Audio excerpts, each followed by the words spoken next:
Welcome to the Amplifying Leadership podcast. I am your host, Tara Lehman, a partner, coach, and consultant at Twin Life Coaching and Business Services, of which Amplifying Leadership is a division. This podcast is a place dedicated to amplifying your leadership through our awesome guest stories, tips, information, and more. To learn more about all our leadership services, please visit us at amplifyingleadership.ca. Today, I am welcoming Charley Johnson, Chief Consciousness Officer, who brings other Chief Consciousness Officers into businesses and companies worldwide. Welcome to Amplifying Leadership. Thank you for having me. Why don't you share with our audience a little bit more about why leadership is important to you or what your leadership story is? Leadership is everything. Leadership is everything. And as this planet shifts in consciousness, there's going to be a need for a different type of leadership, a more expansive, more open, more vulnerable type of leadership. For the last 15 to 20 years, I think a lot of people listening to your podcast would be well aware of conscious leadership, conscious management, conscious capitalism, such as John Mackey and Whole Foods. I think the next step is consciousness. Because everything physical and non-physical is consciousness. All of your listeners, your leaders, your employees, everything, all 8 billion people is consciousness. Everything they've ever known, anything they've ever read, anything they've ever listened to, anything they've ever wanted to learn is knowledge. And that knowledge comes from consciousness. As this planet expands in awareness, they have access to any ounce of knowledge they want personally without a third person involved. That's a very powerful thing to allow employees to understand, and that starts with leadership. Absolutely.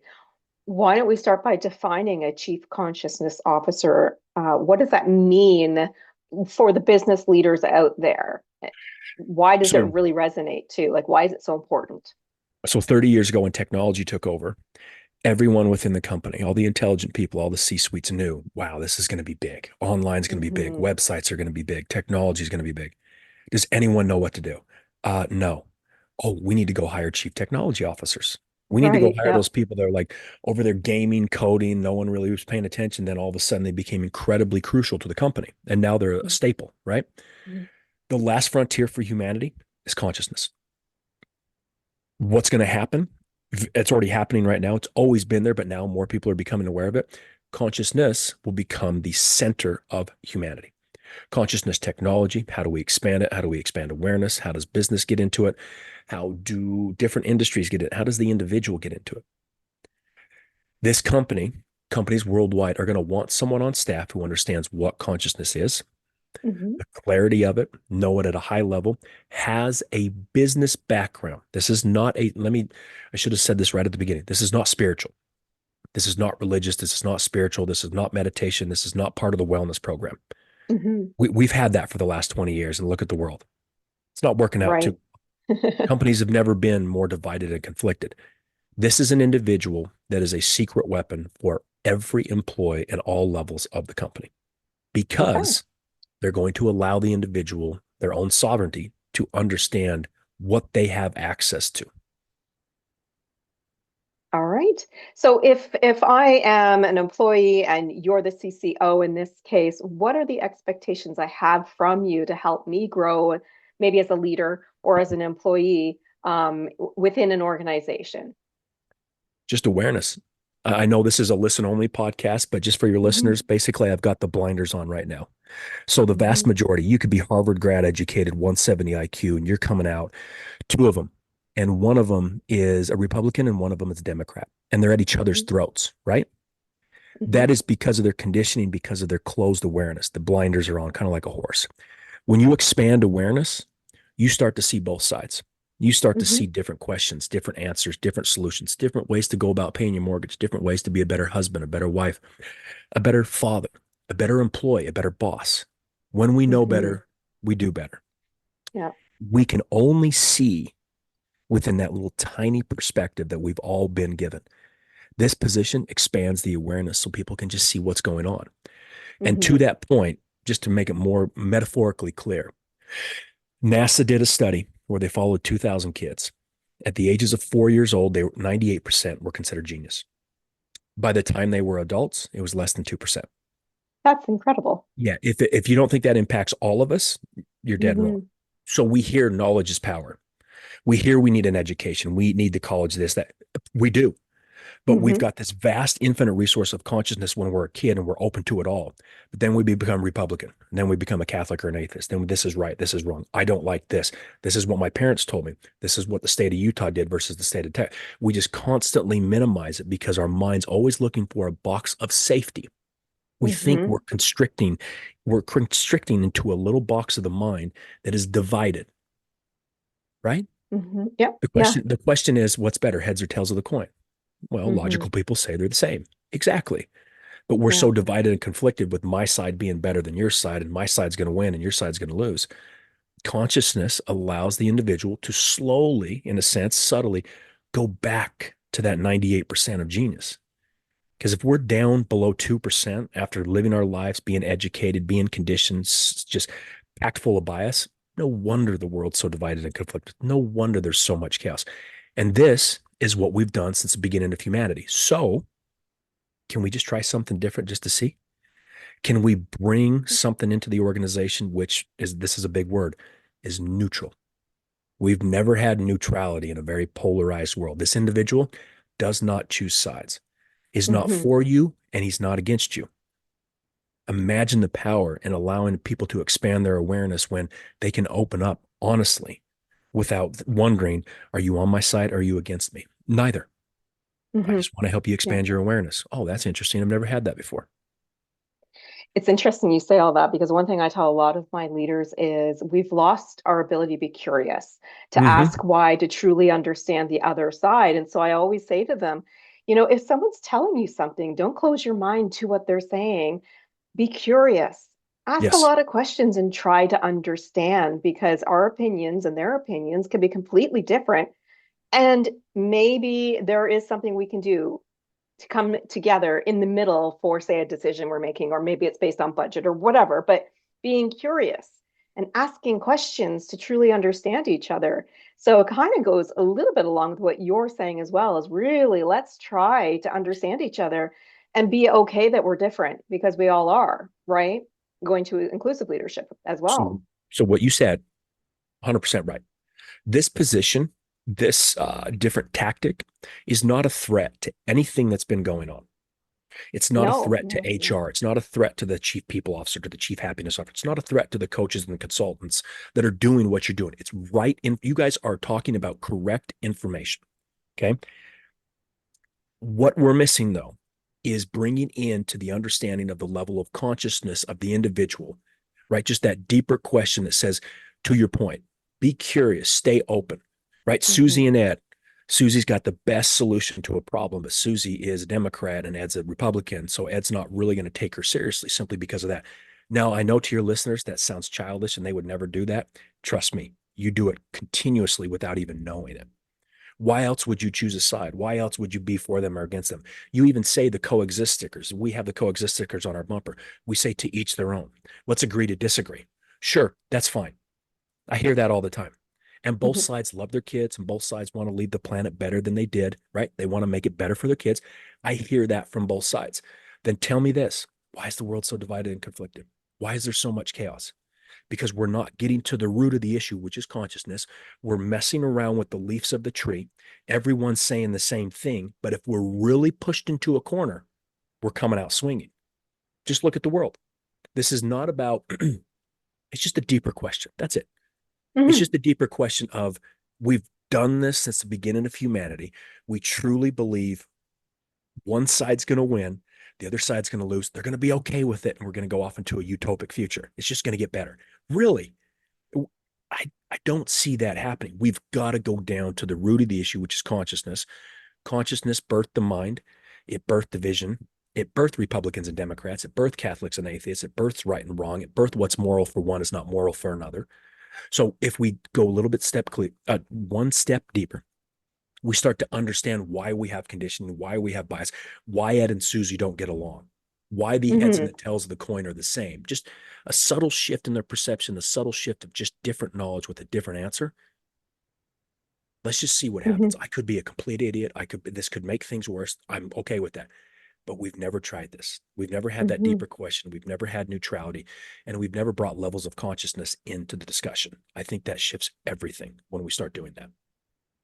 So help our people who are listening understand the strategies. Like, so if this is obviously new thought and a new process for almost everybody except for perhaps your clients, but what strategies do you have for companies who think that what is the CCO and how do I even implement something like this? And I mean, smaller companies probably going to have to do it a little differently if they don't have the ability to have those types of C-suite. But thinking about large companies, let's start there. Like, what strategies is it that, they don't really know how to bring this in, or like, how do you even implement that person? Do you know what I mean? Very easily. It's an individual that's neutral. It's an individual that's going to observe a lot in the beginning. Once the C-suite, middle management, customer service starts to understand the conversation, starts to understand the neutrality, the curiosity of this individual, and that they're not there as an authority figure or to change anything or to change their mind or to shift anything, they become a secret weapon. The CEO is obviously going to probably be the first person that's going to say, listen, if I'm signing off on this, I need to spend time with you and see what the hell I'm buying, what the hell I'm hiring, Hmm. right? Yeah. Well, very quickly, you're going to show them that to your listeners again, you're expanding their awareness. Oh, Mr. Hmm. CEO, you need help with strategy? Okay, well, your strategy and the way you've gone about it, it's been fine. The company's fine. You got great intelligence. You're incredibly educated. I get it. But you're here. Tunnel vision almost. Yeah, tunnel vision. Do Yeah. you Yeah. want to expand the opportunity? Do you want to expand the potential? Do you want to expand how you treat your employees, how you are at home, how you are at the office? Do you know that when you expand your awareness, you have access to more information, to more solutions, to more problems being solved? That makes logical sense. It does, doesn't it? Okay, then that's what we're going Hmm. to do. And then we're going to work with HR and they're going to start hiring different level consciousness individuals. Marketing, maybe they're coming out and they've got to come out with a new campaign. Well, they're just as tunnel vision as everyone else. And they want to Hmm. do something different than the competition. Well, they're used to this tunnel vision. They've done the same thing Hmm. time and time again. You expand their awareness, they have access to more creativity. Sales, oh, we're kind of plateauing. Cool. Yeah, because you're tunnel vision. Let's expand your Hmm. awareness. You're going to look at new ways to sell. Even finances, manufacturing, operations, customer service at the watering hole, middle management. How are you going to treat your employees? What should you do with them? This is all about an expansion of awareness because consciousness to your Hmm. listeners, they're probably continuously hearing me saying that and just saying, what in the hell is consciousness? The best metaphor is a wise fish swimming through the ocean, swims by two young fish. The two young fish are like, hey, wise fish says, hey, boys, how's the water? Two young fish look at each other and say, what's water? That's consciousness. You and Hmm. I, as we have this conversation, we're swimming in it. Your listeners, while they're driving to work on their commute, they're swimming in it. Everything physical and non-physical. Okay. Now Hmm. that doesn't seem like a lot. It just seems like I just gave you a little bit of information. Everyone moves on with their life. But you remember correctly, the 4 minute mile was impossible. Someone ran it, then everyone ran it.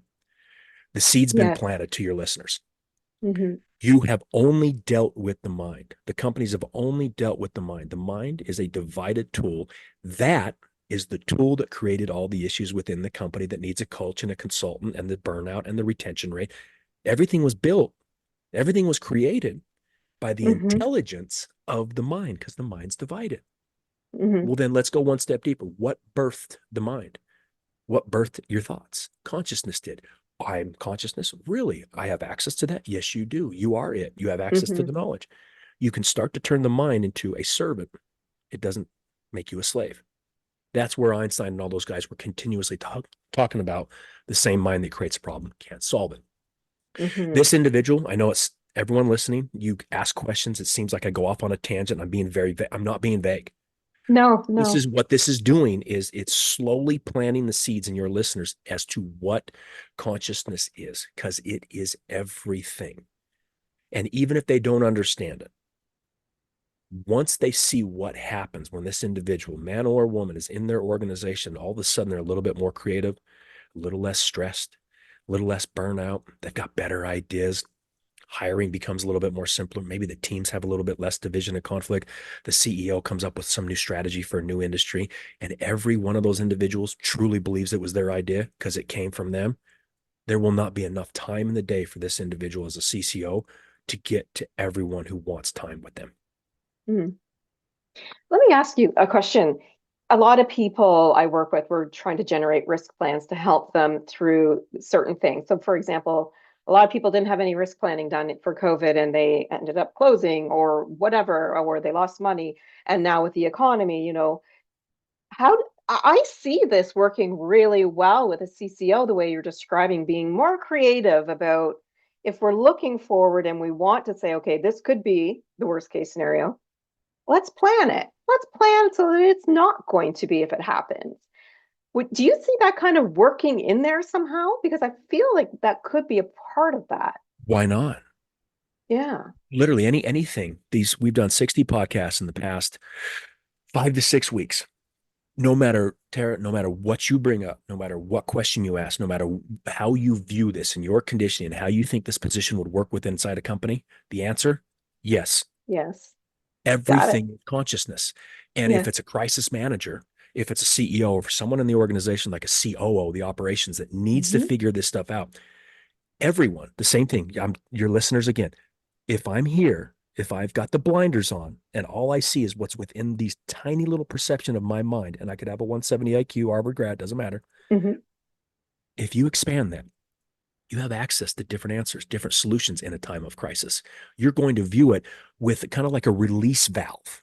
You're going to Right. handle it better. There's going to be less stress. It's going to be less like pressure on you because that NASA study shows how much of a box we put ourselves into and put the pressure on into a mind that has 80,000 thoughts a day. It's already overwhelmed. It Hmm. can't take in new information.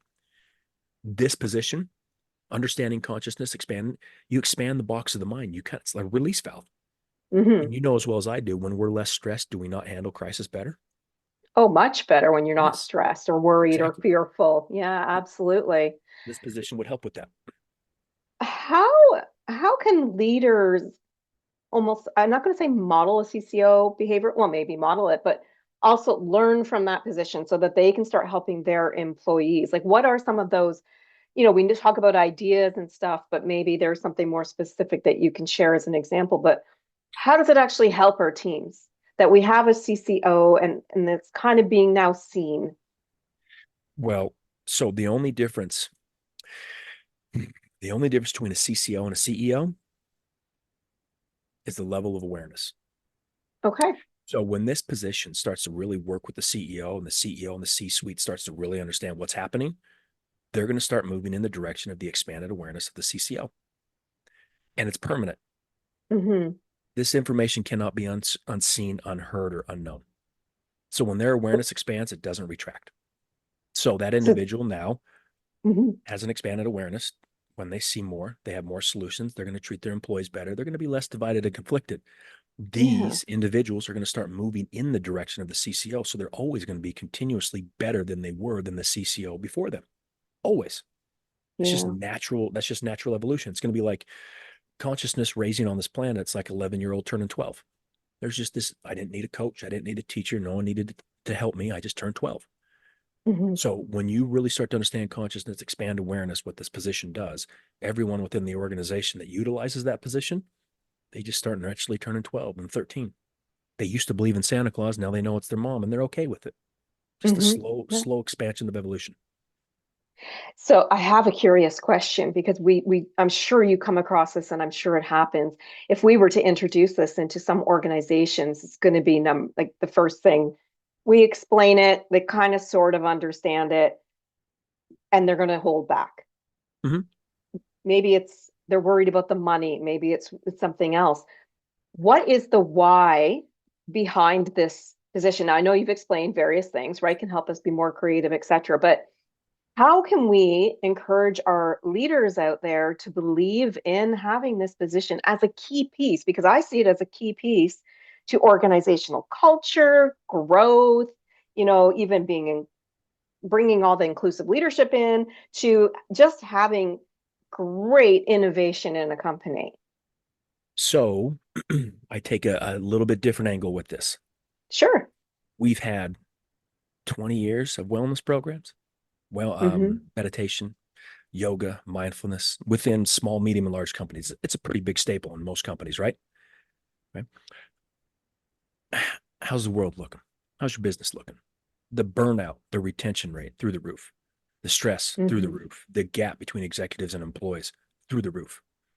Okay. So Right. basically, my point is with this position, what you've been doing, your heart's been in the right place. You've had a lot of experts come in. You've had a lot of intelligence come in. You've had a lot of coaches and consultants come in. How's it working? How's it working? Mm-hmm. Truly. Because everything you've done, if you take that same mind, that same approach that has your company with retention rates, burnout rates, stress, gaps, division conflict, that's just driving you crazy. You don't know what to do. If Mm-hmm. you approach it with the same mind that created the problems in the first place, you will get the same results. Plain and Yeah, simple. absolutely. Yeah. You've got to do something different. And you've already brought in conscious management, conscious leadership. I'm sure it worked for the executives for a little while, but then, they left after 4 weeks, and then the other 11 months, who's answering their questions?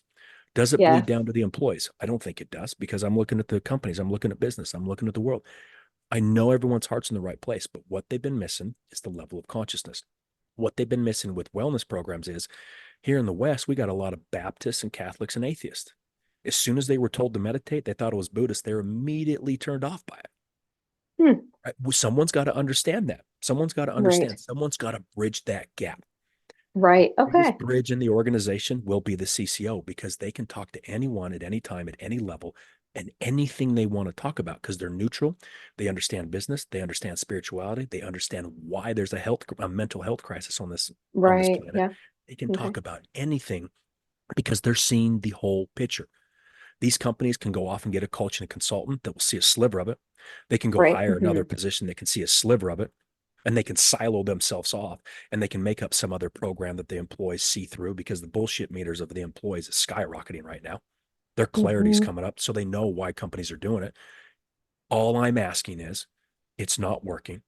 If you keep doing the same thing, you're going to get the same results. This position Mm-hmm. changes things up. It expands awareness and consciousness for everyone within the organization, gives them solutions, gives them access to different solutions, different problem solving, different questions, different answers, different everything. If you keep doing what you're doing, the blinders of every person in the company, especially the intelligent ones, will stay on. Mm-hmm. Because if you think what you've done in the past have expanded your blinders, how's it working? That's all I'm asking. Mm-hmm. All I'm And asking. going back to your point too, where you say if you do this for a month and then you don't follow up, then things just go back to the way they were. So I want to pinpoint that it's just like everything else. If you do a one and done, I'll call it a training, a mentoring, or whatever, a one and done doesn't usually do much. No, this It's is like a doing a safety training this year for heat, and you don't do it again for 5 years, and yet you've had 4 heat stroke victims, right? yep. It's got to be followed through at some point, either with, you know, that CCO coming in and being there every day, or, hiring them, right? This is a Or, full-time position. Correct. exactly, exactly. So I think that I wanted to make that point very clear that this is not a one and done thing. No, It's not a training checklist, nope. right? To do this, you truly need to do it as part of your everyday life at work Yep. and home, This is a this right? is a daily shift. This is a daily Yeah, shift, full-time position, because it's never been done. What they've yeah, tried to do is the consultants, the coaches, yeah. very intelligent people. It's fine. The information's correct. The people's hearts are in the right place. Truly. But it's yeah, But but it's not a one and done. it's a 4-week program. I don't care about the 4 weeks. I care about the other 11 months. Yeah, exactly, Who are they exactly. going to talk to? What questions are going to come up 3 months in? That other organization, that coach and the consultant, they've moved on to another company because they need to generate revenue for their own family, which is perfectly fine. Hmm. But who's going to talk to these individuals? Who's going to talk to customer Hmm. service? Who's going to bridge the gap between the wellness program? Who's going to take this Mm. information and help the executives truly understand what the hell conscious management really means? Because most people are Hmm. just doing it because it's a trend, right? Right. And the executive and the company has the money to spend it. So they think if they spend the money on it, it's going to change everything. Mhm. Again, how is everything looking? Yeah. It needs to be a full-time, day in, day Yeah. out, intimate details. You know what their fears and worries are, their insecurities. You can help them get through that, get past the fear, sit at the watering hole with customer service, talk to middle management, be there when a crisis comes up, be there when a problem comes up, help them understand why they're thinking different thoughts, why they're feeling different things because of the Hmm. time of the consciousness. It's a position that literally can do it all in a sense, but they have no authority. They don't come in over marketing or sales or HR or no, they're just reporting to the CEO and they become a secret weapon to everybody. Yeah, I love it. Neutral. I love the idea of a CCO, and I really do hope that a lot of our listeners really take something away from this today. Is there a key takeaway or a big tip you want to leave with them with today before we close up? Yeah, just for the hell of it, Google consciousness. Just Love start it. because it's going to be the central of humanity. So you're going to want to understand it. You're going to want to know it. I'm sure in the video notes, you'll give them my LinkedIn profile. And Yep, we then can. the other thing is like you said at the beginning of this interview, we're looking for companies to jump on board. I know they will Mhm. because of how many doors have opened in the last month. So now we're also got a training program to help train other CCOs.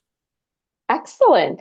Oh, well, going back to your LinkedIn and the training, if our audience did want to get in touch with you somehow, either via LinkedIn or a website or something, how can they do that? Can they find you? LinkedIn. I'm sure you'll Okay. put that link in the notes. Mhm. Can't remember. It's LinkedIn /CJ Consciousness. Okay, excellent. If you, yeah, we'll have that in the notes as well on the episode if anybody does want to learn more about this. But love your tip. If you don't know what it really is yet, start with the Google search Yep. because that's where you got to start, right? You got to start by understanding. Yep. Excellent.